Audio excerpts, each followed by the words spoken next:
वाटी उडदाची डाळ घेतलेली आहे. स्वच्छ पाण्याने धुवून आपल्याला 6 तास पाण्यामध्ये भिजत ठेवायची आहे. 6 तासानंतर छान डाळ भिजली की पाणी बाजूला काढून मिक्सरच्या भांड्यामध्ये डाळ घालून पाणी न घालता वाटण करून घ्यायचे आहे. तर वाटण करून झाले की त्याच मिक्सरच्या भांड्यामध्ये अर्धा इंच आल्याचा तुकडा, ओल्या नारळाचा खोबराचा खीस, 2 हिरव्या मिरच्या घालून त्याचे वाटण तयार करायचे आहे व त्या डाळीमध्ये घालून घ्यायचे आहे. त्यामध्ये आपल्याला 4 चमचे तांदळाचे पीठ, चवीनुसार मीठ, 1 चमचा जिरे व थोडासा हिंग घालून छान व्यवस्थित मिक्स करून घ्यायचे आहे.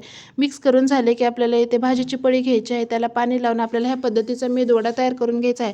तुम्ही हातावर किंवा पळीवरही मेदूवडा तयार करून घेऊ शकता. मेदूवडे तळण्यासाठी गॅसवर कढई ठेवली आहे. तेल गरम करून घेतलेले आहे. तेल गरम झाले की त्यामध्ये आपल्याला मेदूवडे घालून घ्यायचे व ह्या पद्धतीने लाल होईपर्यंत छान असे तळून घ्यायचे आहे. तर मेदूवडे तळताना गॅस मिडियम ठेवायचा. मिडियम गॅसवर मेदूवडे तळून घ्यायचे आहे. तर दोन्ही बाजूने मेदूवडे छान असे तळून झाले की बाजूला एका प्लेटमध्ये काढून घेतलेले आहे. त्याचबरोबर ओल्या नारळाची चटणी तयार केलेली आहे. खाली लिंक दिलेली आहे, तिथे जा, संपूर्ण व्हिडिओ पहा. तुम्ही पण ह्या पद्धतीची ओल्या नारळाची चटणी आणि मेदूवडे घरच्या घरी नक्की बनवा. चला सबस्क्राईब करून टाका.